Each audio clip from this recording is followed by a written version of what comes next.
Hello, everyone. Welcome back to the ReQuest. Tis I, Captain Logan, and joining me as always is Austin, the Day Ghost. And look, we're wearing the exact same shirt. I feel like we shouldn't coordinate. We should coordinate better than this, where one of us does it, Here, but hold not the on. other one.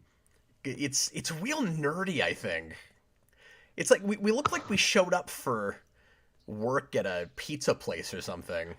Oh, there we go. Oh, There we okay. go. Now we've really coordinated.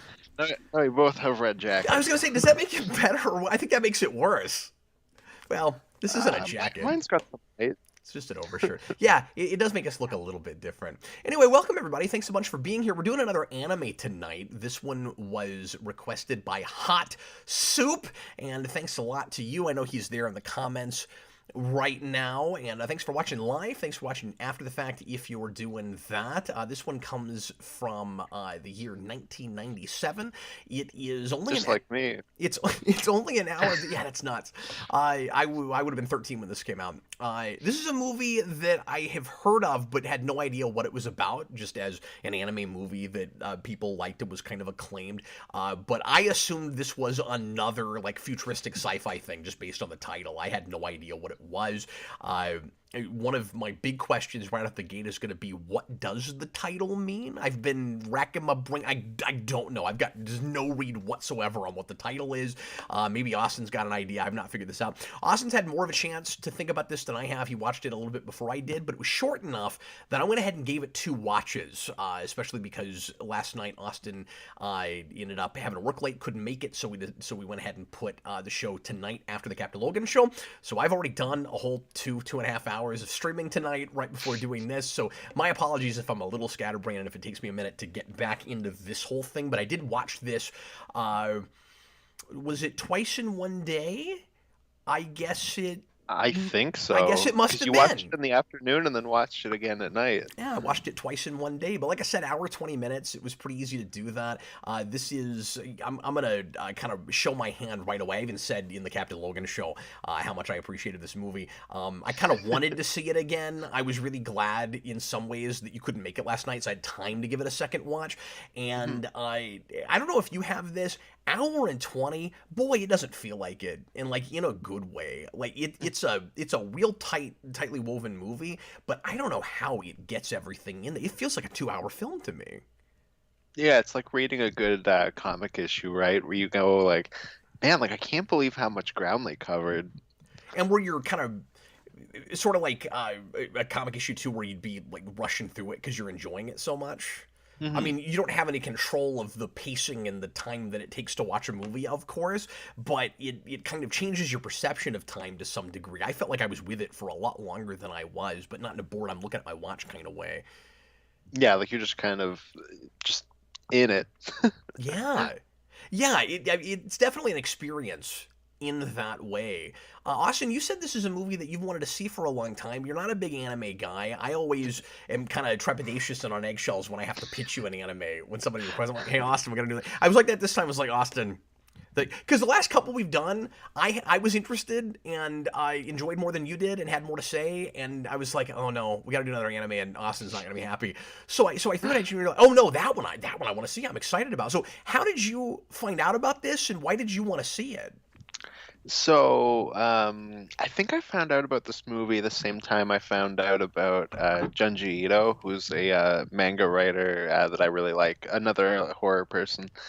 And like I just knew it through like the horror side as opposed to like anime fans being like, check out this anime. It was like it was more that like, oh, check out this horror movie. Like it's really cool. And I thought the premise was really interesting, kind of about stardom.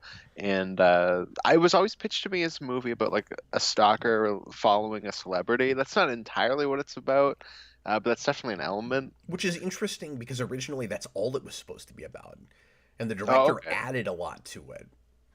Oh, okay. I didn't realize that. A director who was not interested in horror at all and would only take this job if he got to change the story and make it more psychological and make it more about things and not just a slasher picture. So kind of the opposite of the Wolfman, where the original Wolfman is more of like a psychological movie, and then while making it, they go, Yeah, but like let's actually see the werewolf. Like we want to do more of that stuff. So kind of the reverse The of reverse that. of that, yeah. Hmm. Oh, okay, that's interesting. I didn't have a chance to look at anything with this movie, so This is based on a novel, not a manga, I did and see that. Yeah. was originally supposed to be a live action film, but there were kind of budgetary concerns, so they ended up going for animation instead, and really Oh, didn't. that's a really good choice then if there was budgetary issues, because this is a really well shot movie. Yeah, Like obviously it's animated, but the cinematography of this movie is wonderful, it and really you is. probably would Yeah, have had to have a cut on stuff like that. it's one of those movies that made me forget I was looking at animation a lot of the time. And I was a little distracted by it on first watch because I kept wondering why it wasn't shot in live action. I was like, because like with a lot of animes, especially from this period of stuff I've seen anyway, I say that I guess this is true of more recent stuff I've seen too. You've got more stylized characters with landscapes and backgrounds that are real photorealistic and feel like they're like paintings before they're animated backdrops, and kind of like the glory days of Disney animation. And Mhm. I kept thinking like this would have been so much easier to make in live action. It's like somebody killed themselves to do a like psychological thriller, this really character-driven drama that does not have a supernatural element. There's no spaceships, there's no monsters. None of the typical stuff that even in animes I've seen that start in a real like kind of real world setting, you'll get to the robots and the tanks and stuff, and you go, oh, okay, this would have been harder to shoot. This is a lot more like, at least initially, in like a Miyazaki vein or something, where I mean, it could have been done in live action, but then there's this stylized, and I haven't seen all of Miyazaki, so he's probably made some stuff that also is like broad enough that it's easier to do in animation. But you know what I mean? The kind of stuff that's a little bit more grounded in like war stories and like mother daughter stories and those sorts of things. There's a lot of animes for you where you're like, well, I mean, like, I guess you could make an animated thing about anything, but like this could have been live action, right? And then about the middle of the movie, I went, nah, this is stylized enough. I get why we're doing this in animation. Like, once you start really, and I'm getting ahead of myself, and we'll do synopsis in a second, but once you get into the big reality questions and the kind of I don't know if surreal is going too far in describing this, but it gets into this kind of headspace of what is real, what is not, and the way it's edited and stuff. I start okay. It really wins me over on animation. Yeah, yeah, for sure. Before I watched the movie, I was talking to Ty, the artist for Spawnville, and he described it as like an animated Hitchcock movie, Yeah, and I think it probably fits into that. And then, like you said, as it goes, like it gets a little bit more stylized than that, but that's like kind of what it is in feeling. that's a major comparison that people make is to Hitchcock movies, especially with the kind of big twist at the end. That's a Oh, real okay, yeah. Hitchcock kind of twist. But you're Mhm. right in the way it's shot and stuff also. Yeah, yeah, and certain tricks and stuff, I think it kind of feels like that. So we're gonna spoil things as always. This is a movie that I'm really recommending, and if you don't want to know what happens in this before you see it, I would stop watching this video now and go ahead and look at it. It's available for just a $2 rental on Amazon. I think Amazon's linked up with. I don't think it's Stars, it's something else, I forget, but there's another streaming service that if you had that service, you'd have this for free, but I didn't, so I had to pay for it. I don't know how you watched it. I watched it on Shudder. Maybe Shutter was the thing that Amazon was linked up to. I'm not sure. Probably, because they are linked those two, but Shudder in Canada and Shudder in the States are different. So, but I'd Sure. assume probably. So anyway, I'm just right away. Let me reach over here. here, flipping green on We should have worn this. our green jackets. That's what we should do for ReQuest, is wear red jackets when we're not feeling it, green jackets when we are. I want to get a really dorky hat that's like green on one side and red on the other, and just flip it around. You should have it so that it's like a full hat, but like the middle's hollowed out, and you have like a You thing that just can flip spin it, in it. Yeah, and you can just like. or you could get like a headband that had one of these on it, and you just put it up, and then I mean that's going too far off the screen, but yeah. Um, It's this is that game where you have like the name of a character on like the card on your head, I but feel it's like I'm we're feeling it. overthinking that. I made these almost a decade ago. They've served us so far. I need to get you these probably because you review with me so much. I always say that. Anyway, Yeah, so that's what every co-host gets. Austin and I have discussed this a little bit beforehand. You, I think, enjoyed this also. hmm No, this movie's really good. It's a movie that's, like I said, kind of been built up to me, but still, like, there was no, um, like, it wasn't overhyped. It was like, yeah, no, this But it lived is up to good. expectations. You weren't disappointed when you got to the end. Like that was Exactly. it. Like, It's like when we why did I watched Seven have to Sam. see this? Yeah, no, it's like when we watched Seven Samurai. Like, it's a movie that's very much built up as like this is a masterpiece, and you watch it and go, yeah, no, no, it Okay, is. I get it. No, that Yeah, is true. it's like a Casablanca or something. Yeah, exactly. Where it's like I spent years avoiding that just because there's so much cultural osmosis. I felt like I'd seen it, and then I finally watched it. I was like, nope, never mind. Should have grown up with that. Like, I actually still need to see Casablanca, oh, you and should. I don't even have that. Like, I don't even know what that movie's about. Oh, okay. Well, I guess I didn't entirely, but just lines of dialogue and stuff. Yeah, Uh, I think I know like the end line, but like that's about it. and my, my Anyway, my go-to example for that has always been It's a Wonderful Life. I also had that with that movie, and then I finally watched it and I went, oh no, this is one of the best movies I've ever seen, and it's one of my favorite films now. But I digress. One of the reasons I would also really recommend this movie is because, in a weird way, especially because this is a disturbing film. It's a very violent film. It has a lot of nudity. It comes off to me weirdly very real. Like it starts to. I don't know if I want to say the seams start showing, but like it gets a little more heightened toward the end, but it's it's creepy in a in a very real world sort of way. And if you like, horror, and if you're okay with psychological thriller and that kind of stuff, it's weirdly a very good entry point for anime in my mind, because like, you need to be an adult, of course, but like it's a really good entry point because it's in its way very Japanese, or at least very much about Japanese uh like filmmaking, and or I should say like Hollywood television making, the show business over there, but it's not made wholly unlike an American movie. You know what I mean? Like it's not real. It's not pushing up against our sensibilities all that hard. I think it maybe does some things in the second half that we wouldn't necessarily do. That gets a little bit more into the Japanese conventions over ours, and there's a little bit of that like over reaction, exaggerated facial expression stuff that we talk about a lot with anime. But beyond that, like it's a good entry point because it's very watchable if you've never seen one of these.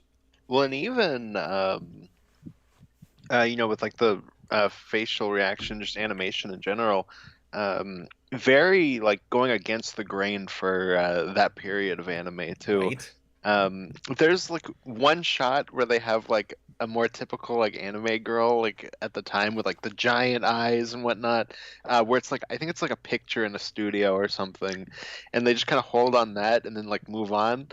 And it almost feels like a joke, like yeah, like you expect anime to look like this, right? Well, You and it know? opens with a joke because it's making fun of Sentai. Hmm.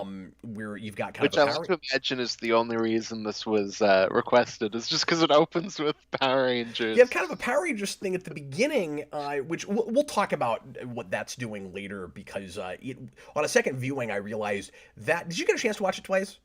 No, I hoped that I'd be able to after work, but I wasn't able to.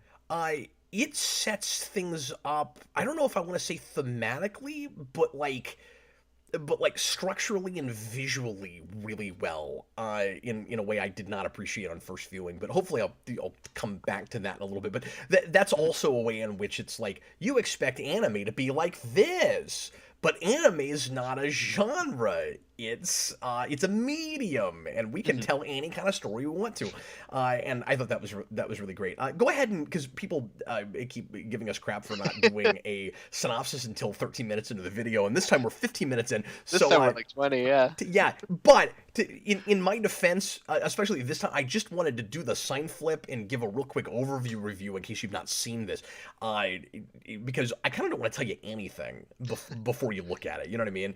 So Yeah, no, it's a good movie to see blind. now synopsis to remind folks what happens in this movie, or if you don't mind spoilers, go right ahead. So this is a movie about a singer who's a part of a three-person group that wants to become an actress, both because her like managers want her to do that, and like she's just moving on with her career, and she's just kind of haunted by both like an actual stalker and just the kind of feelings of um, I don't know, regret, I guess, like of wanting to live that lifestyle that she was before, and that it's just very much about identity, about this one person, and she's very much just haunted by the pop idol that she used to be, and yeah, horror ensues. Yeah, she's real conflicted in trying to decide if she wants to be. And honestly, one criticism I'll lob at it is even after two viewings, I'm not 100% sure about her motivations for becoming an actress. We need to talk about that, but be, especially because of the ending. Because it's not doing it again what I thought it was, and I'm a little conflicted about it myself. I'm not sure how I feel about it. But anyway, so she at the beginning likes things about the pop idol lifestyle, but the sense I get, especially with the shots we get of her doing mundane, regular, everyday activities, going to the grocery store, feeding her fish, she wants to live in Mister Rogers' neighborhood, and she has to be, and being a singer, which is what her dream always was and maybe arguably used to be, but it's hard to say how much of that she still wants now. She has to deal with fame, and she doesn't seem to be a person that likes being famous, at least as a Japanese pop idol. Would you agree with that, or do you have a different read on it? Yeah, I mean, there's also just an element of it seems like their career as musicians isn't moving forward, and then Right. obviously when she leaves, that pop group gets the biggest hit they've ever had before. So there's that element of like, oh man, like I could still be in that and have that success. Yeah. But I do agree with you that I don't think she likes being famous in that way. Yeah, there's pressure she doesn't like with Mhm. that. But where I come off saying I'm not sure what exactly her motivation is for being an actress is, and especially because of some of the larger ideas with the movie, dealing with her, um, the perception of her from her fans, of this like clean cut, always does the right thing kind of pop idol, versus the actress that's willing to kind of get her hands dirty and do stuff that might mess with that reputation and and um, her and mess with her integrity as just a person. Um, I I wondered how much of it was strategy of being successful. Like how much does she care about fame? How much does she care about success? And how much does she actually care about her image? And she is obviously not happy with some of the things that she's forced to do if she wants to be an actress. But because it's also about people pressuring her to go in one direction or the other, by the end of the movie, I'm a little conflicted because I can't tell if overall the deal is she really wants to be an actress and she's willing to compromise her reputation or take risks with her reputation, or if the thing is she kind of wanted to stay a singer just to because she likes that job, but she goes the other way because she has a manager that pressures her into that for the sake of strategy. And it's complicated. Maybe it's kind of a bit of both in each direction. Mhm. But the problem is, at the end, she stays an actress and she seems happy as a famous actress. Yeah. Yeah, because I was leaning in that like in the middle of I think she like at least part of her does want that, but she is definitely being pressured by her managers Yeah. to leave the singing behind. Um, yeah, so I'm not entirely sure. It is one of those movies I feel like I need to rewatch it a few times to like fully get everything. Same here, but I kind of had more questions on a second viewing. Mhm. And it's kind of just questions. I'm like, I feel weird criticizing it too much because I really liked it and I was with her the whole time. And like I found her really sympathetic. And on a second viewing, I found it resonated with me more on a personal level on a second viewing Mhm. because of the kind of rock and a hard place a lot of people are when what they do for a living is like entertain people, right? And just doing the YouTube thing on a much lesser, like smaller level, I kind of have this where there's there's always that question of like how long have you done the same thing for too long? Did you stay in the same place for too long? Is it time to like get out and try something new? But then you have that audience that already likes what you're doing. And then if you leave and try something new, you might not be able to come back to that. You might not have any success going off and doing that other thing. You might end up being washed out by the end, like and not have anything to go back to, like her other manager. What is her name? Roomy? Rumi. Thank you. Which is interesting. I don't know if that's on purpose, but because of the whole like uh, Yeah, what is this character's name? Mima, the whole Mima's room thing. yeah. And then I never thought of this. Did you think about this? I hadn't thought about that. No. That is kind of funny. Yeah, there's a lot of I'm jumping around again. There's a lot of kind of like wordplay, like really subtle wordplay with stuff like that in the movie. Like the show that she's on, is kind of a play within a play, and it has the word double in it. Mhm. And I mean, like there's several things like that that are it's pretty clear once you get to the end of the movie, what the parallels are and what it's talking about. But anyway, but like I said, like it really kind of resonated with me on a personal level, where you have the question of like when is it time to leave and try something different, beyond even just the fear of like as a famous person, like fans coming after you, and the uh, the fear of like not living up to reputation and all of that, which of course the Yeah, movie is very much about. yeah, no, absolutely. And I said this to you before the show. Like, I don't love to do the whole like, oh, it's more relevant now. But in a lot of ways, this movie kind of is, in the sense that with social media and stuff like that, we all have like that element where it's like, okay, here's this avatar that we put, and like that's how everybody sees us. But that's not really who you are. Like, that's just like a front that you put up. And in a lot of ways, that's the same kind of thing as the stardom in this movie. So in a way, this went from being more so about celebrities to just kind of everybody. Yeah, and the weird way in which everybody, to different degrees, has to deal with sort of a celebrity lifestyle, Mhm. because yeah, even if you aren't like trying to amass followers, you have just your friends and family that you already know. that's Yeah. looking You could at have your. 5 people that follow you, and it's that same effect. Yeah, it's that Facebook, the Instagram, whatever it is, where you post, uh, most of us anyway, probably best possible side of yourself, right? Mhm. People aren't going to see the time that you yelled at your kids, or where you like you cheated on a test, or any of those things. They're going to see what Mhm. you had for dinner. They're going to see the vacations that you took. They're going to see like the cool uh, stuff that you bought at the store. Mhm.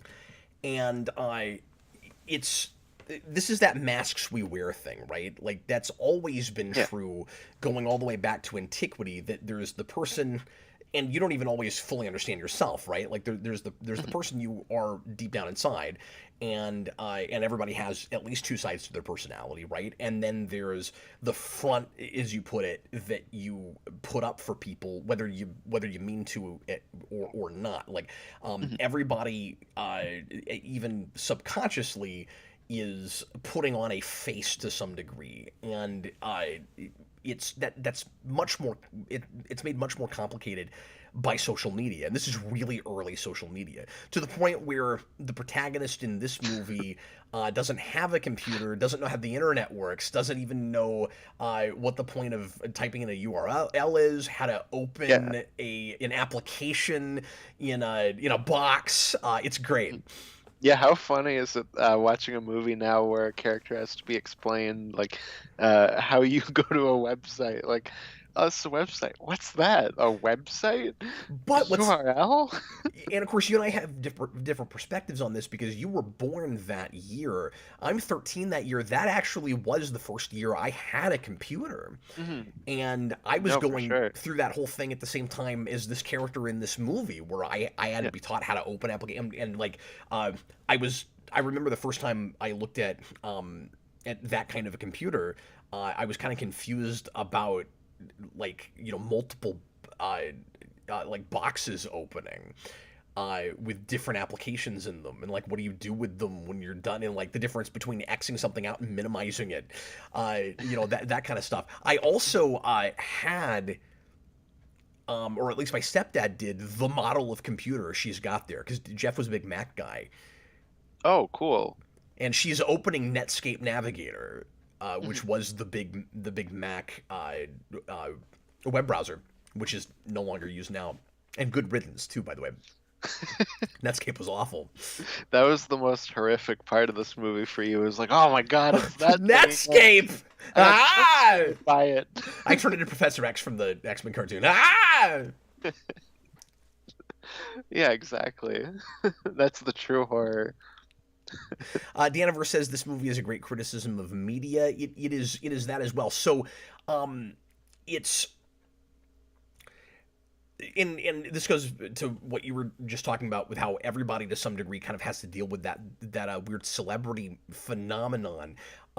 What's scary about it is that this girl had to get. I just love that this is such a time capsule for this period in time.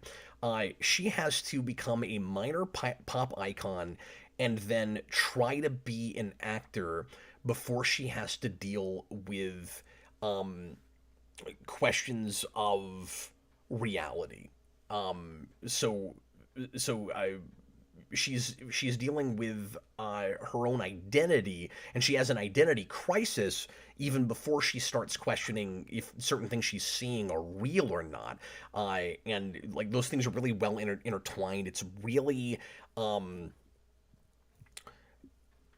it's really smart and sophisticated about that. That like she literally can't decide who she is, and there are weird things that happen in the film that make her question whether she has like more than one personality herself. And I was so happy that it ultimately didn't go that way. That like she was her own red herring in this movie, like as to whether or not she was the murderer.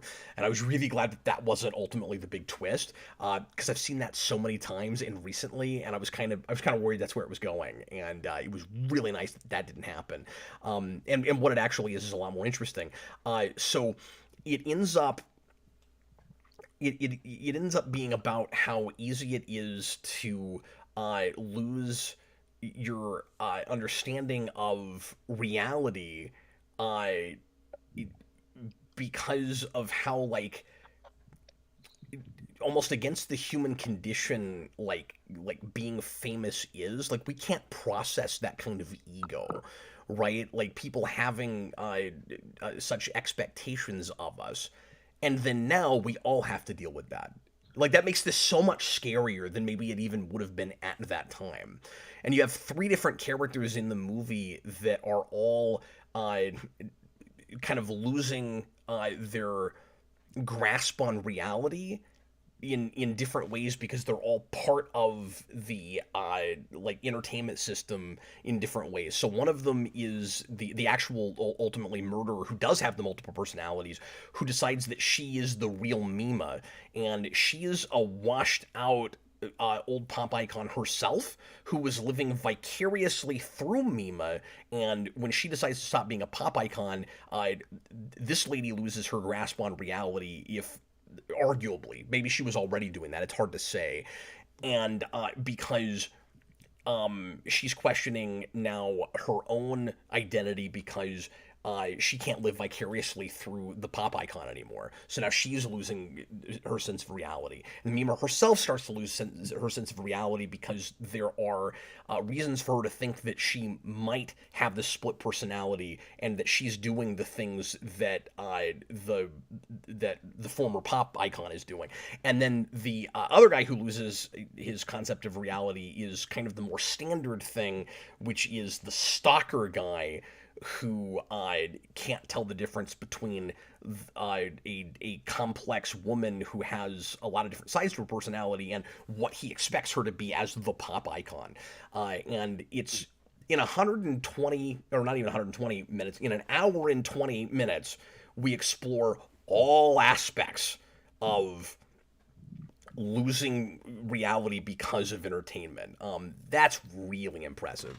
Sorry for how long it took me to break that down, but that's kind of the analysis of the movie. Like, No, it's cool. No, and what we were saying earlier about how short this movie is, but how much it gets everything across. yeah, They get that guy across like instantly, right? Like that initial shot where it's just him looking up at her, like through his hand, like literally holding her up on like a pedestal, like yeah. tells you everything about that person in one shot, just visually, no lines of dialogue needed. And there's a ton of that in this, Mhm. right? It doesn't hold your hand. There's a lot of really subtle, like symbols and things, but it's also like I hesitate in saying symbolism because it's not at all pretentious about any of that. It's giving you information before it's being artsy fartsy. Yeah, no, absolutely. And then a thing I noticed that I told you about it like before you watched it a second time, so I don't know if you picked up on it more knowing about it, was that I really liked that in the animation style, everybody's kind of drawn to look more realistic, Yeah. but then all of the like star characters have that like a slightly bit more cartoonish look, where like their eyes are like a little bit bigger, They're a and lot closer to the standard kind of anime cast, especially the girls, of course. exactly. They're Uh, like a midpoint between what you expect in anime and the background characters. I would argue that the Stalker is almost unrealistic, going too far the other way, where he almost like doesn't even Yeah. have pupils. Like, No, it's he's like animated to look like a shark. yeah, Yeah. Uh, no, absolutely, because that guy's not like cartoony in the same way that the stars are, but he's cartoony in a more creepier way, where we're drawing him to look almost like non-human, like he's some sort of creature. real quick, I'll read the super chat. Bob the Hun Hmm. put in $2 super chat and says there should be an anime of Sonic High School. No, no, no, there should Yes, not. they should. Uh, We'll place it. that's a reference to After Dark. We've been reading this really terrible fan fiction that a kid wrote, years and years ago, and yeah, it's funny, but it's terrible. And that's why he brought that up. Anyway, uh, did you come close at all to calling the twist? And by the twist, I mean like who the killer is and whether Mima is like actually going. I mean, I guess she does get close to madness, but not in the sense that she's developed another personality herself. No, I was kind of always on the verge of like, okay, it's gonna be like a reveal, and it's gonna be like something big, and I'm trying to call it, like I'm like, kind of putting together all the info we have, and she fights the stalker character and beats him, and you get that kind of Halloween shot where they go back and like his dead body's gone, and I was like, okay, Yeah, we're gonna get some sort of like they're gonna pull the rug out from under us. It's coming. I know it's coming.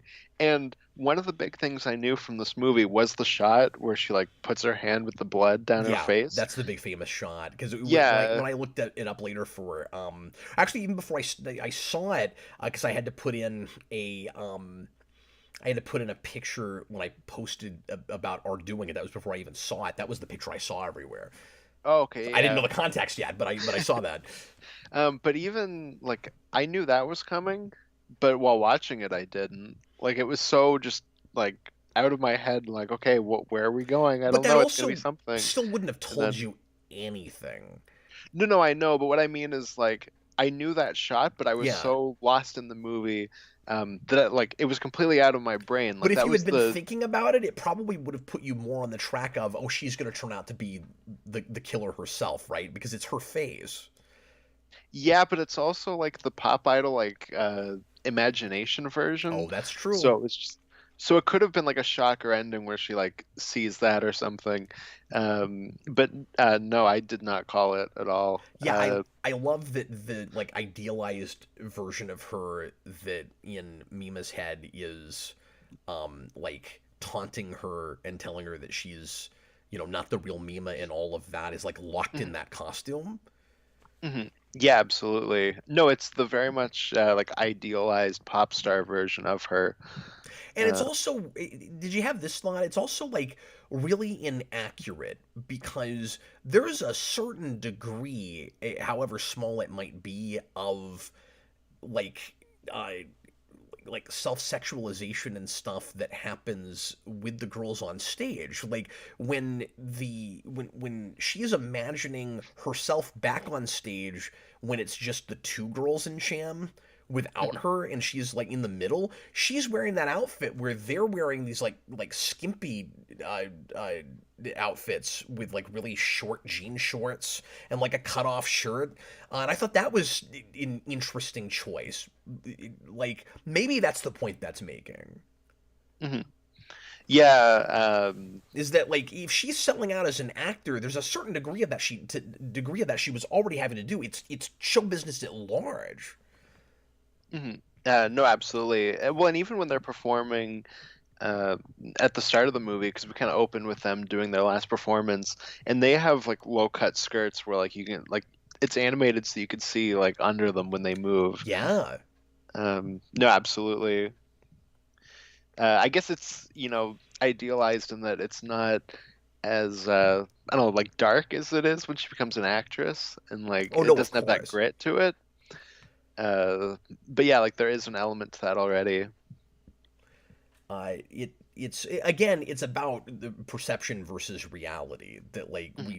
people Yeah. tend to oversimplify things, and so her fans are looking at her as like this really pure character, um, but there's there's a little bit of a degree to that in the first place. Like it's kind of more about the harmless lyrics than it is anything. Mhm. Like No, there's just these kind absolutely. of vapid, not really about anything kinds of lyrics, and there's I've noticed that a lot of theme songs to animes that I've seen are kind of like that, where at first I'm trying to latch on to what it's about, and then I'm like, this isn't about anything. I'm gonna stop trying to read these lyrics, where it's kind of just ethereal and sappy and like something something love will set you free. I don't know what we're talking about, Yeah. and I mean, that's I probably ultimately the point is that they're meaningless. that's what I thought, yeah, because so much of this is a criticism of show business, but particularly Japanese show business. When you open uh Sentai, with Power Rangers kind of, and then you start getting into how like uh what's the word I'm looking for? Just like brainless. Just Uh, vapid. yeah, well, I was trying not to repeat that word, but I guess I said that Oh, earlier. okay. But Oh, yes, yeah. how kind of like surface, shallow, um, like a lot of TV dramas are. Mhm. You look back on Power Rangers and you go, oh, we opened with that for a reason. It's like here's however you feel about tokusatsus, and I like tokusatsu certainly, but There's always it's room for McDonald's, right? yeah, Mhm. but it is McDonald's, right? And so that Yeah. makes you think retroactively anything that seems because I can't decide if some of it is over the top or if it's just accurate. You know what I mean? But when you have those lyrics that don't really mean anything, it's like he's probably saying something about that. Mhm. No, absolutely. One, it's that very, I guess it's a little bit before this because the 90s moved away from it a little bit. I'm probably not in Japan. I'm not entirely sure.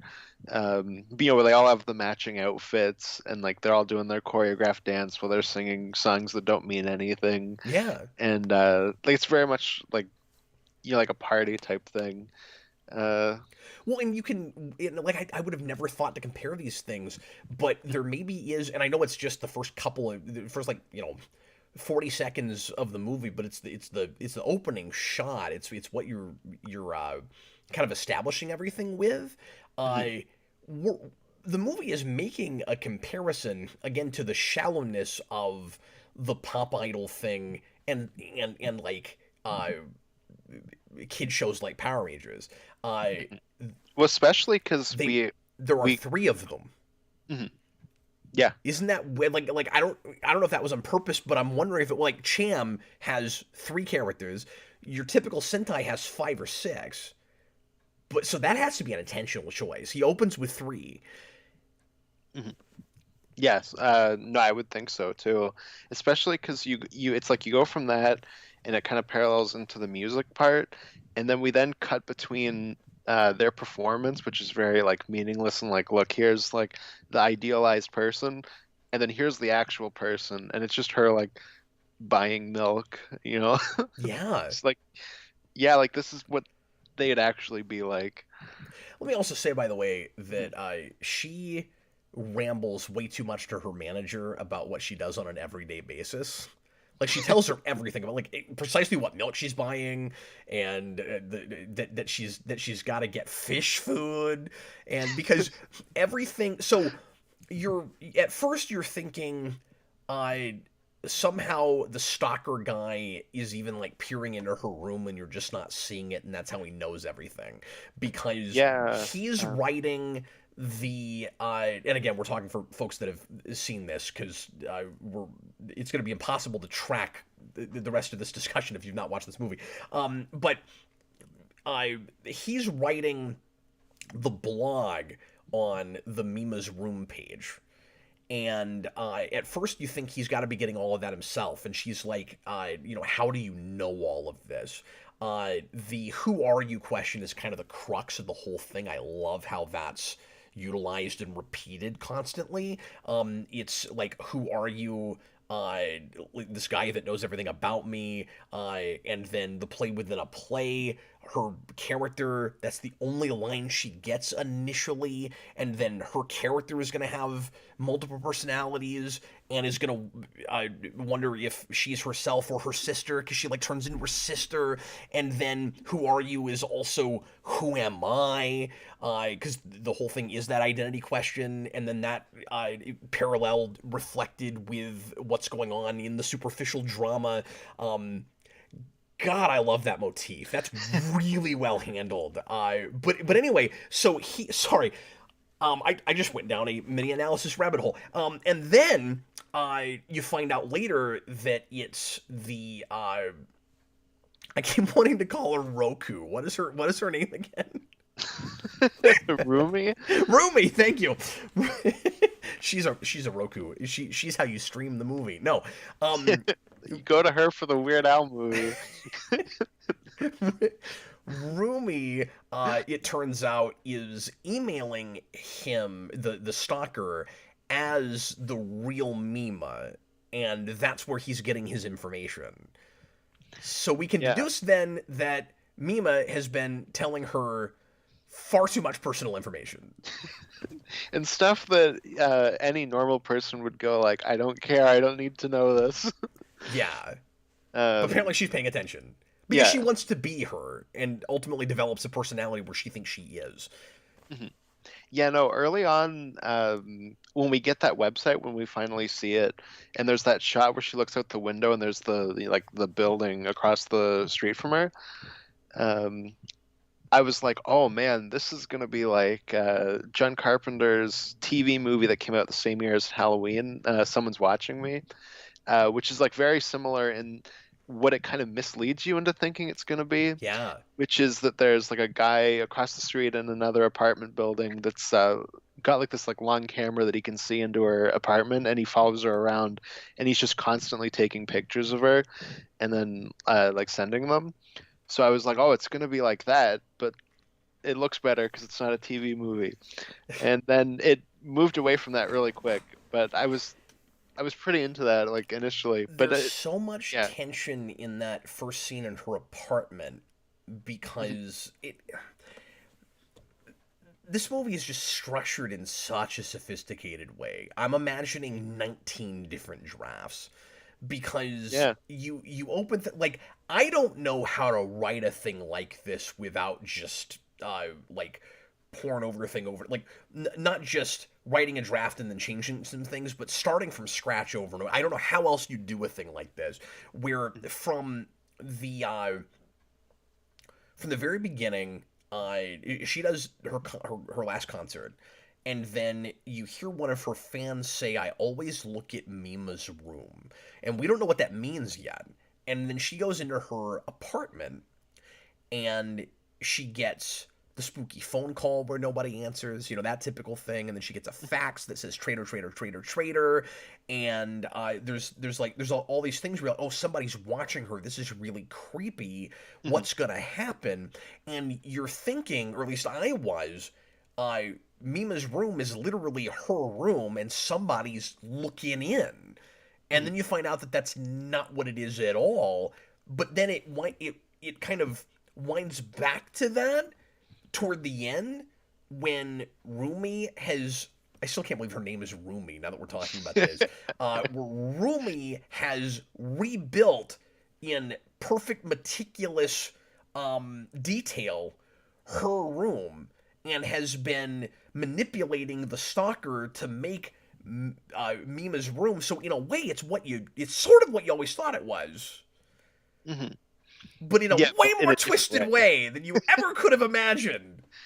Yeah, no, because it has that building block of that Someone's Watching Me movie I was talking about, and then Mm-hmm. we completely move away, but there's still elements of that, but in a way you wouldn't have thought when you watched it, like when you were initially watching it. Here's why it's hard to call. And watching it again, I saw that it's telegraphed from the very beginning that Rumi uh, is a problem. That she is not quite what she seems to be, particularly because when the mail explodes and hits her partner who wanted pardon me, who wanted Mima to be on TV in the first place. This is the first sign, but I didn't pick up on it. She sideswipes that entirely, completely underplays it. Is like, he wasn't hurt. It's not a big deal. This kind of thing happens all the time. Like she's, it's clear on a second viewing that there were already clues planted and like really realistic, believable ones. Um, it's really interesting that the person who turns out to be the killer is the one that gives her access to Mima's room in the first place. Oh yeah, good call. I'm sure there's like a lot of details that if I watched it a second time, it would be like, oh man, like, there's that because I didn't catch that after the mail thing either. But I was also more distracted because I went like, oh my God, like this is right around the Bjork Stalker thing, and that's like You've told me about that. exactly that. So it was like creepy in a different way. So I wasn't thinking about it as much as to who did it. Well, and also this is right around Unabomber too, is it not?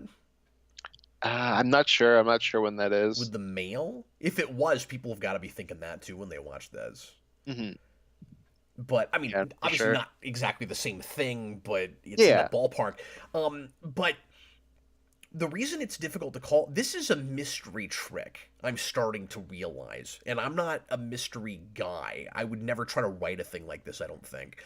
I but I'm starting to catch on to a pattern, like a trick that I think some mystery writers use. If you make the audience think they already know who did it and you make the mystery about the motivation, if it turns out somebody else is behind it, you'll never guess that. Hmm. And that's what's going Yeah. on here. We already know who's doing it. Oh, but we Yeah. don't actually know that.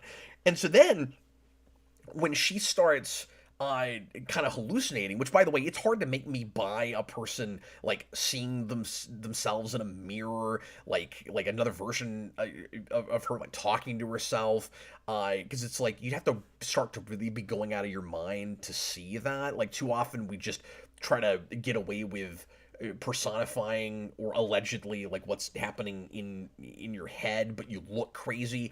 No, I'm buying her getting closer to madness. Like that whole thing really works. It doesn't help that she's in a TV show that very conveniently has too much going on that is a lot like what's happening in her actual real life. Uh, but I'm like it's probably a little bit too easy just how close all that is, but like I give it to her because it would need to be that close and that easy for her to lose herself the way she starts to. Hmm. No, absolutely. Uh, yeah, because I never really questioned the talking to yourself thing. I have an issue with that too when it's done wrong. Like if it's the BVS cake scene or something like that. I'm Uh, sensitive to this it. movie's also about it, so So, like it but also when it's helps. done well, I find myself going, okay, file that away and compliment it for that because It's the exception of the rule. it's done so poorly so often. No, absolutely. I also wanted to backtrack a little bit Yeah. to you were talking about like how hard it would be to write this movie. Um, like at a certain point, scene it's almost like a stream of consciousness, like in how scenes are presented, where they just kind of like bleed into each other, where you're just Yes. kind of like jumping back and forth, and it almost becomes like slam poetry, the script, where you're just like But that going puts you in her through. head because that's the way No, she's no, perceiving the universe at that absolutely. point. Like, you Mhm. can't tell when it's the TV show versus her versus the, real Mima in her head versus the roomy one and all of that because that's what's happening to her. And Mhm. so Yeah, when exactly. I'm and this is rare too, I'm confused because I have to be to tell this story. Yeah, it's By like the end, it all more or less comes together. I have a couple of questions, but like it pretty much works once you mhm. like it's not it never cheats and is ambiguous for no reason. Like there's an explanation for everything. No, we're just using all of the tricks of film to portray madness and like put you in the head of a character. I also like that it doesn't spend a long time making me think maybe she's like actually a crazy person in a mental institution. Like I just saw that last week with Moon Knight, which I finally finished, and I'm looking at this, and I thought that show was fine. Austin hates it for some reason, and he's only watched one episode, so what does he know? I watched But two. I was like, I will finally give it another shot. And then I watched the second episode and I was like, nope. Turned it off. the problem with that show is that I don't get invested in its characters until like episode 4. Like it just I don't think it sets people up right to where I'm going to care. But it also is difficult. It's kind of like this in that you need to be confused to some degree for it to tell the story it's telling. It just it's asking too much of you for too long, and this movie doesn't have that problem. Where I mean, it also helps that it's an hour and 20 minutes and not 6 episodes. But what Yeah. and that you really just do have a singular protagonist, not like multiple protagonists that are taking over the same person's body. But with this, there's that moment where it's like, oh, uh, she's in a mental institution and she thinks that she's had this break with reality and there's this other personality and they feel the need to spell out DID and they just say it's DID, otherwise known as multiple personalities. And these days, even then, more of what you'd hear is we used to call it multiple personalities, but that's not accurate. It's actually dissociative identity. So here they just say that and then they go, that's multiple personalities. And then immediately you realize that it's her playing the character in the TV show, and they're using her TV name. So there's never a question, except for a second I'm not thinking about the name because I'm distracted by, this is not what I want this to be. Yeah. And, Well, and and if they had then, flipped that card, it would have just it would have taken me out because it would just be the twist ending of Cabinet of Dr. Caligari. Like it would have just been like, oh, like you literally just stole a twist from another movie. Like, okay. um, and so I think the parallels with the TV show work really well. I think it does a good job of making you confused as to what reality you're looking at just long enough. And it starts doing it more and more toward the end because she's having that experience. So even though she doesn't Everything's really so have, scattershot. yeah, even though she doesn't really have alternate personalities, although arguably she's sort of developing one, which is interesting. Right? Like it'll go away, but she's got this idealized, stage version of herself that's what Rumi thinks she is that keeps talking to her. So like, there's a version of the story you could write where you end up with two crazy psychopaths that Yeah. think they're the same person. That could happen. Well, and Rumi is very much it's Mimi, right? Mimi in like 20 years. Mima, but yeah, Mima, yeah. yeah. It's her in like 20 years if things don't get better for her. Yeah, and she also looks really similar. She's just overweight. You can tell that the way they've animated it or the way they built that character model is to try to make it look more or less like Mima, but she's put on 50 pounds and she's like 20 years older. Yeah, it's that kind of star thing where like, oh, this female star, she's a little older now. Okay, push her out, get the new generation and that kind of a thing. Yeah, and I did not pick up on the subtleties early on of how disenfranchised she was with uh, her own career and with the music scene and all of that, and how like her motivation is really well established. It's just subtle because you don't realize how much you need to be paying attention to this character because you think that the scary thing is the stalker, which don't get me wrong, he is. Mhm. No, but you think that Rumi's just kind of like, oh, this like side character, like a confidant or something. Yeah. Uh, you know, she's the best friend character. Like she's there for our main character to have somebody to talk to. The other thing I meant to mention real quick about the opening with the Sentai thing is that establishes the play within a play idea before we even get to the TV show. Mhm. Because you think you're looking at an episode of something like a Sentai, and then very quickly we back off and it's on a stage, Mhm. and it Yeah, uses the same effect that we keep doing going in and out of the TV show, and so uh, it's kind of the same thing because even though that's a stage show, it's a production like the TV show is. And so it's like here's the reality. There's a fiction that is being created, but then we're gonna have a character who starts to lose sight of what reality is. But it's not as simple because like you could do this, but it's not as interesting. It's not as simple as she starts to think she's in the TV show. Like you've seen that before. It isn't. yeah, It isn't that. It's the realistic way that people lose sight of reality because of entertainment. And it's also not uh, it's also not really because she's an actress. Mhm. You know what I mean? Like it's not I'm playing these scenes and so I'm getting too caught up in the fiction. Yeah, It's because that stuff is happening around her as well. yeah. It's really sophisticated. Yeah, no, absolutely. Well, and like you said, in how the Power Rangers like Sentai thing compares to the music part, we kind of established, right away, like, oh, here we're in a play within a play type thing. We're seeing the Sentai characters, and then we immediately cut to the singers to let you know that like this is also fake. Like it's not fake in the same way that is, That's right. because they're not putting on, but like they're not putting on a story, but they're putting on a show. Like it is still fake in that same way. Um so I still have that question of how exactly she feels about what she's having to do to become an actress. I don't know how I feel about the ending. Like I thought at first that she just had like gained a lot of confidence and was being her own woman, and it was ambiguous about which way she was going to go. And then on a second viewing, I realized that the people at the institution where Rumi is are talking about her as a famous actress now, like she's made it. Oh, that's right. Yeah.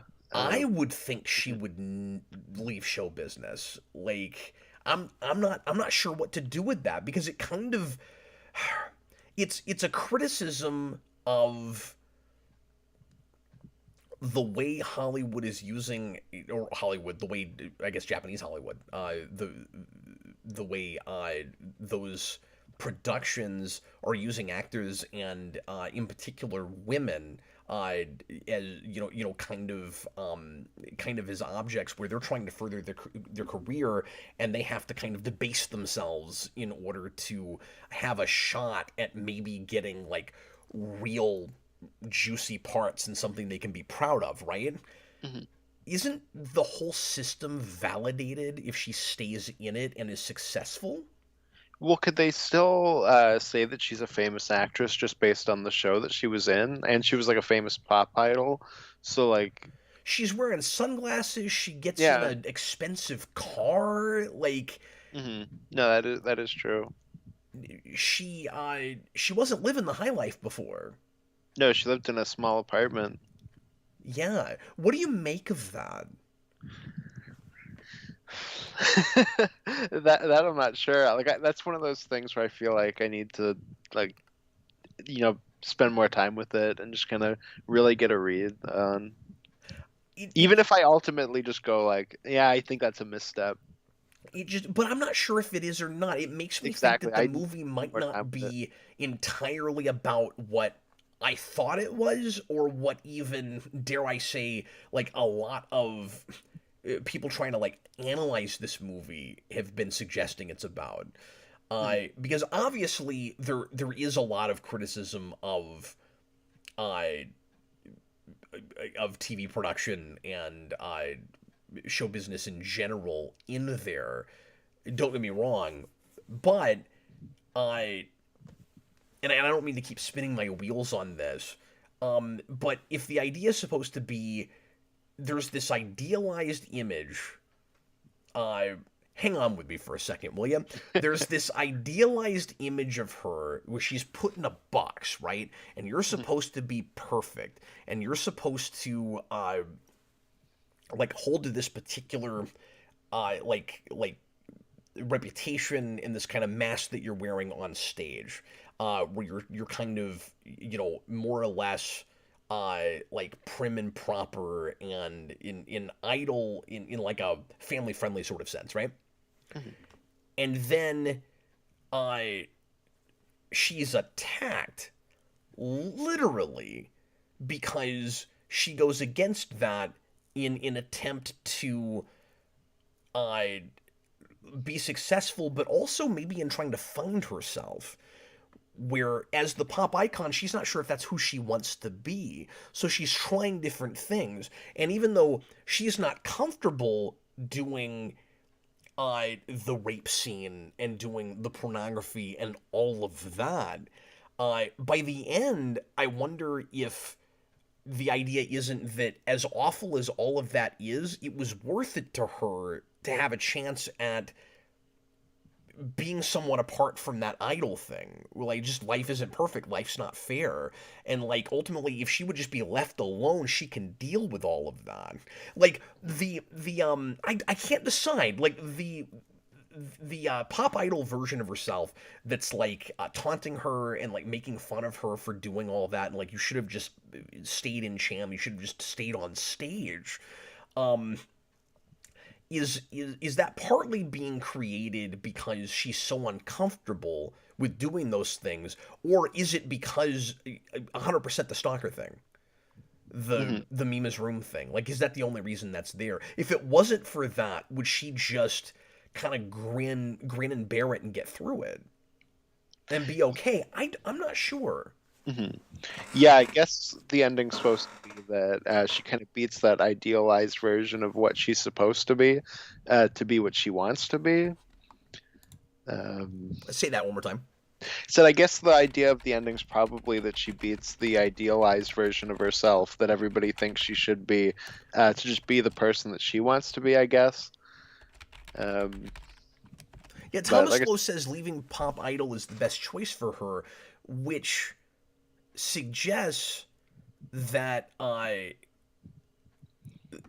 that all the stuff that she has to do as an actress, even though we're kind of criticizing the system, was maybe worth it for her. mhm. Yeah, uh, yeah, I guess possibly. I'm not too sure. That's kind of my big question, motivation wise and thematically, Mhm. and really just what the writer was after with with that stuff. That's where it's a little bit ambiguous, weirdly. Mhm. Yeah, and I guess that's the place where it kind of leaves you to decide like exactly what's going on. I also I'm not have sure. this question, which Hmm. is, so there's really no supernatural component to this, and on first viewing, I kept looking for it. I kept thinking that, did you have that like it might go to a real, unreal, much more comic book heightened place? No, I figured it was just stylized. So even though we were kind of seeing that, specter of the pop idol kind of going from different characters, I assumed it wasn't literal. It was just kind of the way that each of those characters interprets it. Uh, so we get to a place where the movie's not doing this on purpose, but it sort of feels a little supernatural to me, which is when she starts having weird dreams and she's having in the middle of the kind of break from reality she's starting to have, she sees a big truck hit her or almost hit her, and then that happens at the end, and she's able to push Rumi out of the way and keep her from getting killed. And I'm like, is it foreshadowing or is it prophetic? Does she see the future? And I'm sure it's not supposed to be that, but it looks like that. I don't know why she's seeing that happen. Yeah, I'm not sure. Like I didn't have that. I assumed, uh, she like almost got hit by a truck. I don't know. It's so just like scattershot in that moment that it's kind of hard to see Oh, what's is it reality possible and that what's not. actually happened? It's hard to tell because it's I so didn't just like, even think of that. Well, the mm, problem is she keeps what's waking up in happening, her what's not. she keeps waking up in Yeah, her room.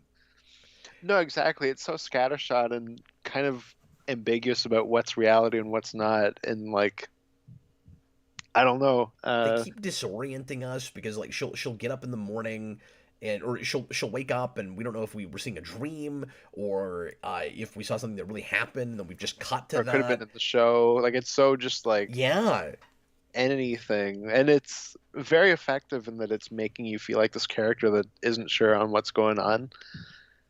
Um, but yeah, with that specifically, I don't know. Uh, I'm suddenly realizing some details like really subtly that have got to be this way on purpose. Like twice in a row, it starts to look like Groundhog's Day or something. She gets up and she goes and has tea or coffee or something in her place with Rumi, and they're having big pieces of cake. And Rumi is like, so she's developed this personality where she thinks that she is the real Mima, but she's actually this like washed out, overweight former pop star. She's Mhm. eating cake all the time, and she's trying to get Mika to also eat cake. Mhm. I didn't have that thought before. That's the foreshadowing that she's becoming Rumi. She's gonna turn, She's yeah. okay. I never thought we'd have an analysis on her weight, but we Yeah. did it, folks. No, I'm just saying I think it might be on No, I know. purpose.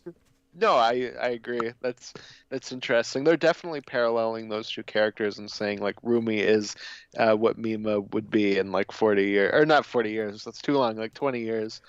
Uh, Yeah. And then this yeah. is a thing that I keep going over in my mind. How do you read the fish in the fish tank? I don't know. I haven't even thought about the fish in the fish tank. Okay, there's something going on with the fish in the fish tank. Uh, There's probably something because we do have a lot of shots of the fish, but I haven't of all the things that I've thought about with this movie, that's not one of them. So I it's immediately started trying to read the fish in the fish tank. I was like, we are focusing on this way too much. She's feeding them.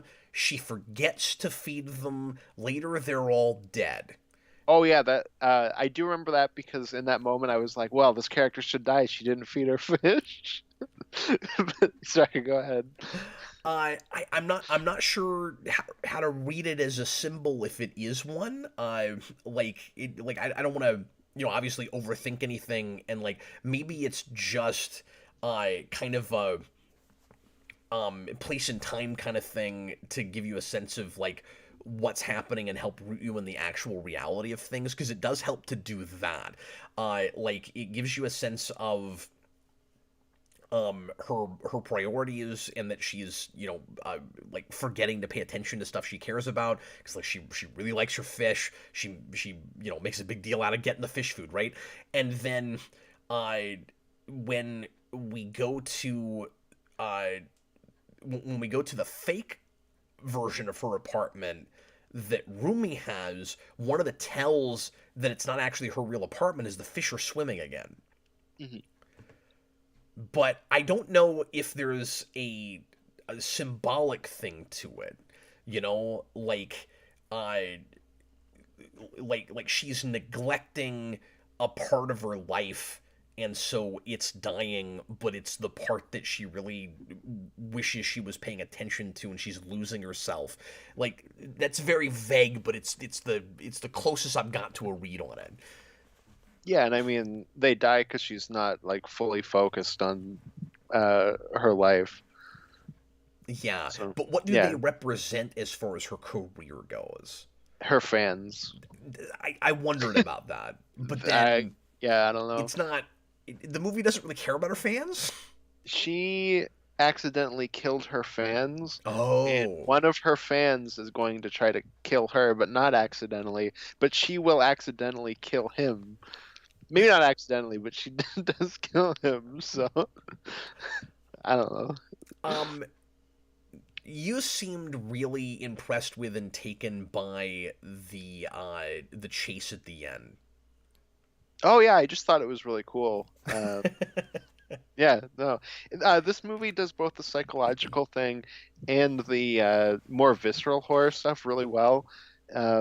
There's the attack scene early on where the stalker comes in with like his little knife and he like stabs through a window at a guy, and like all of that's really well done. Yeah, Um, yeah, you said earlier that the director didn't want to make a horror movie, or like not in that way. yeah, You yeah. can't tell watching it.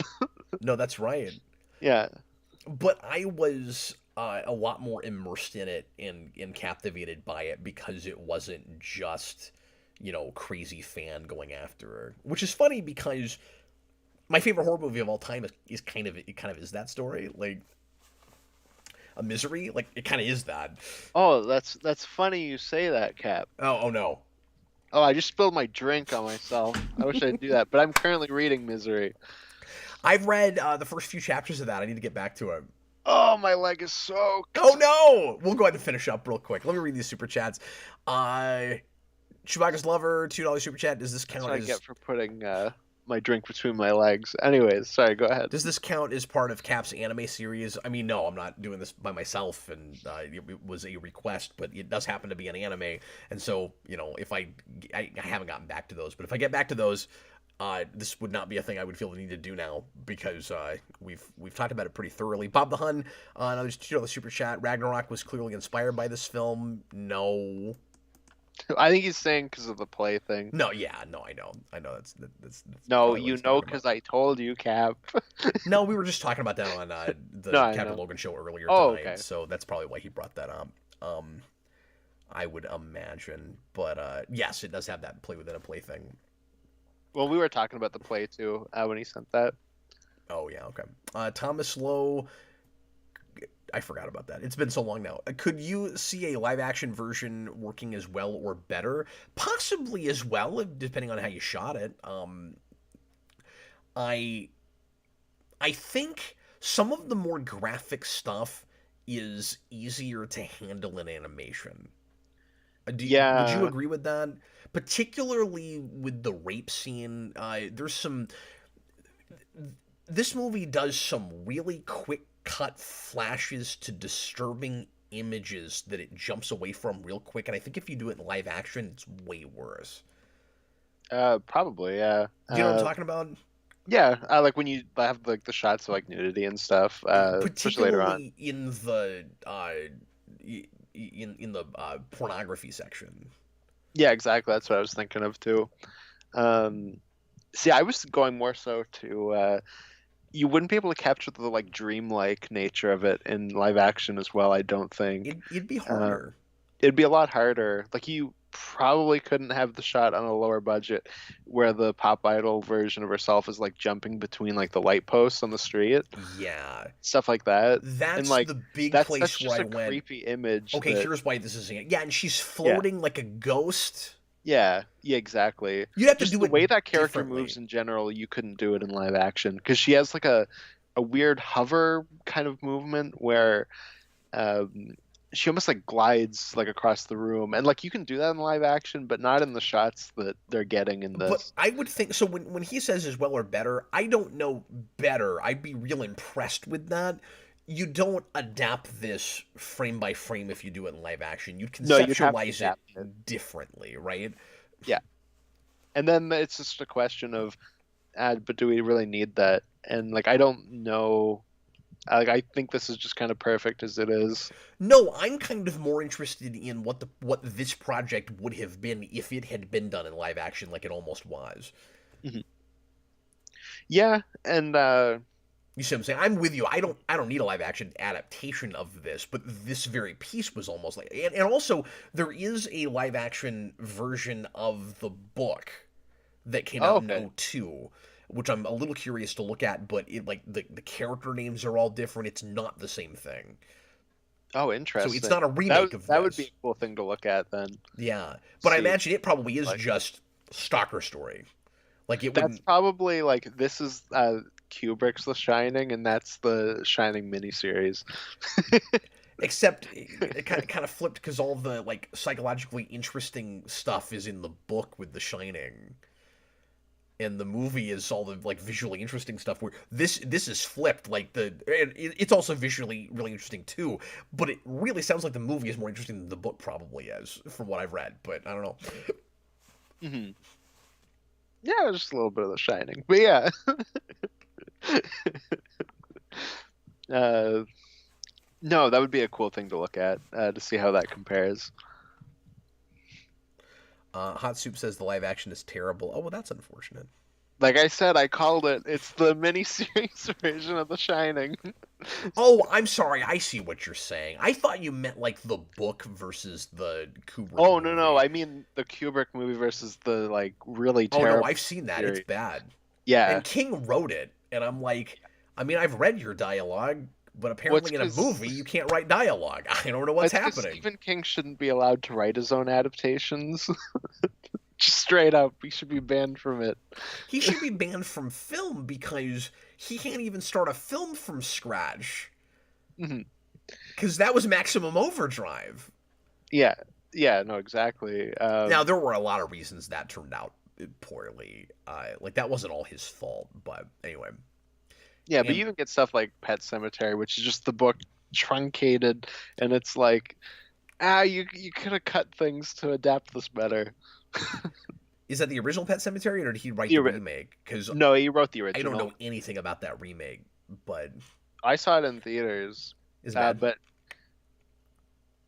yeah, yes, but I don't think it's as bad as a lot of people say it is. I think there's some cool ideas in it. It's just like rushed out and not super well executed. Did you Uh, see the Carrie remake? Because that was rough. I watched them back to back. Oh no, because the original I Carrie is brilliant. It's quite good. No, I read the book and then went, oh, like okay, now I'll watch the movies. And I Yeah. watched them back to back. I have a Blu-ray set that's like a dual Blu-ray thing. I still gotta watch the early Oh, 2000s movie, but having I forgot about that. Having read the book, did you like the original? Because I yes, think the original is a really good movie, but I've never read the book, so I might the original's feel really good. differently. In ways, I think it's slightly better than the book. But Interesting. I mean, Stephen King has kind of always had this where there's ways you can take Stephen King books and make them a little better. Sure. He's a great writer, don't get me wrong, but there's just certain things where I'm like, you could improve on this. Like you could do a little bit of editing. Well, I was going to say, especially with in the back half of his career, really, because he gets famous enough, he gets to the point where he doesn't really have to do second drafts, Mhm. and he probably does. Like he'd probably fight me on saying that, but I've read some of his books where it feels like we didn't take enough out of this. Like Mhm. No, it feels absolutely. sometimes like he just wrote the thing and sent it off to the printer. The end, right? Like, Yeah. No, I think the big thing that the movie has over the book for Carrie is that it actually likes Carrie in the movie.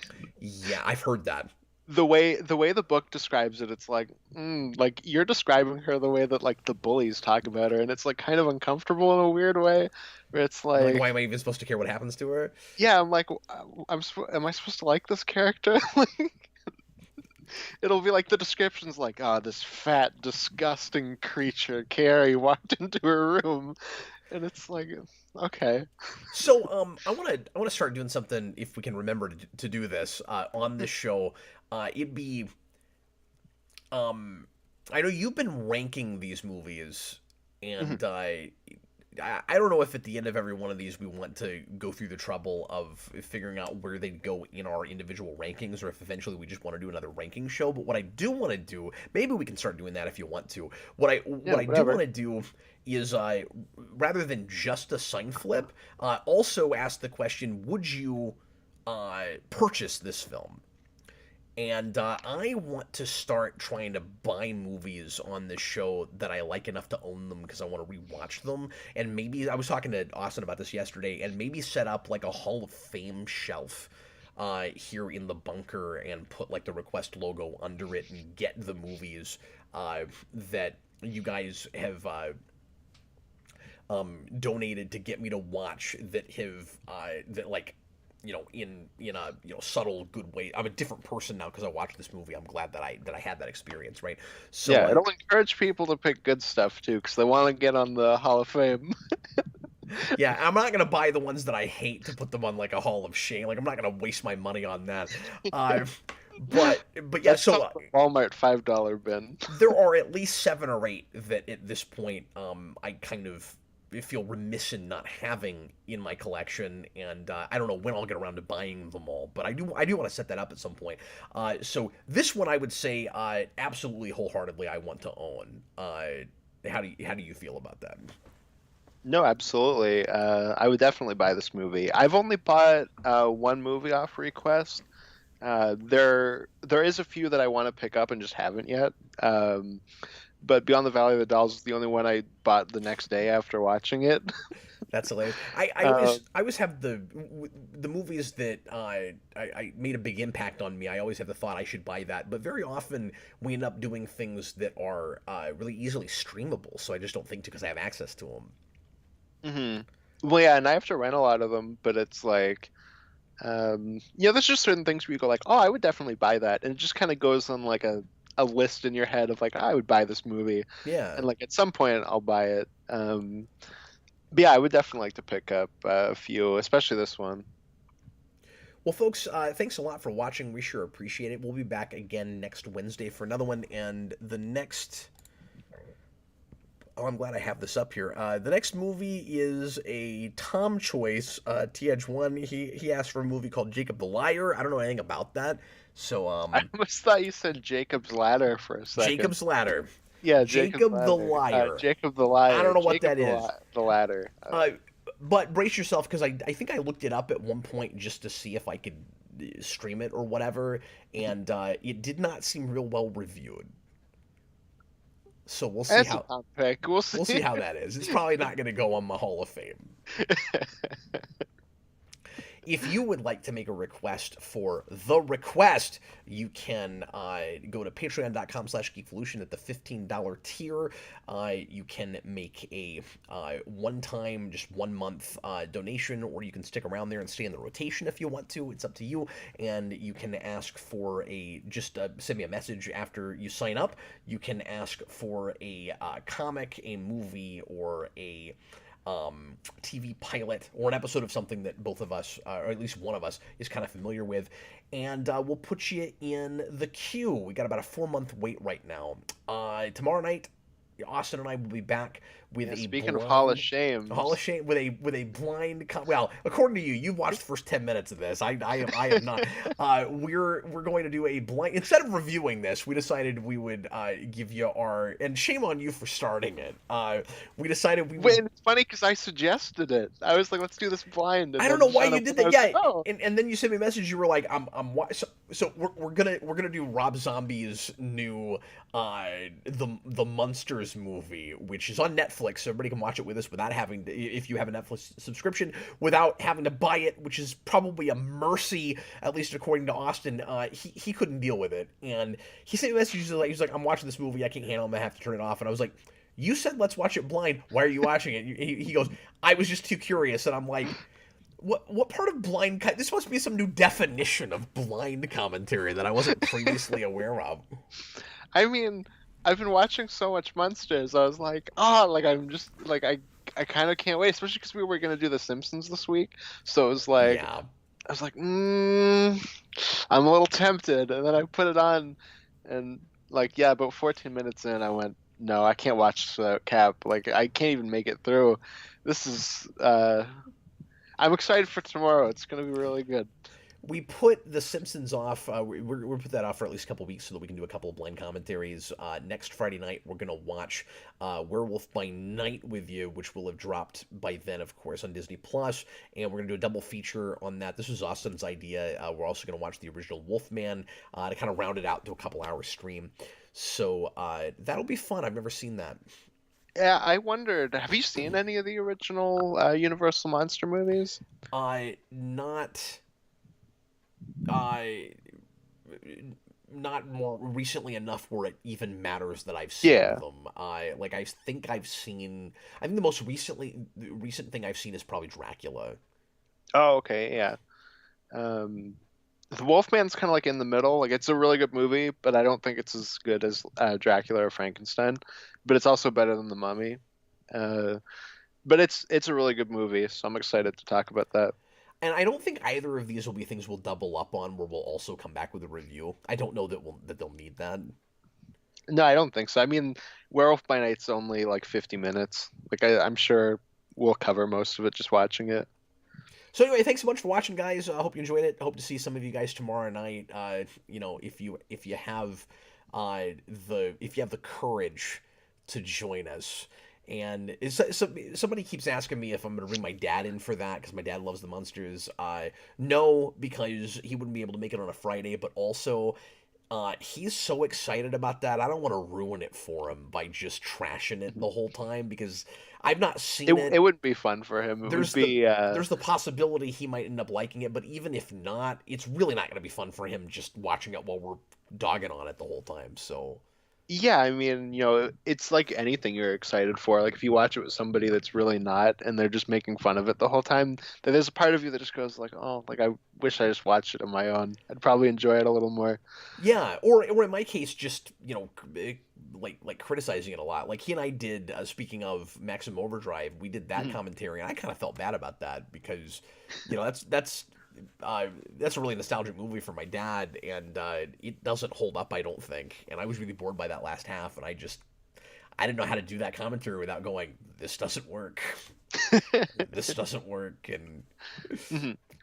No, for sure. I've done this for Uh, too long. That's the job. I don't know how to put that away when I've got a camera on me and, it says commentary in the title. Like, mhm.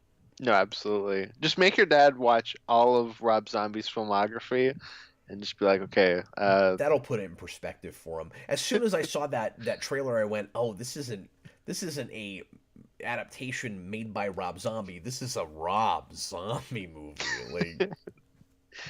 yeah. Like I don't like Rob Zombie. it doesn't matter that it's PG. All right. Anyway, folks, thanks again for watching. We sure appreciate it. We'll see you again soon. I was Captain Logan. This was Austin, the Day Ghost. Ooh, we're entering October, folks, when I have all my power. Yes, some of the power. I'm gonna pick something. Anyway, we'll see you later, folks. Bye. Bye.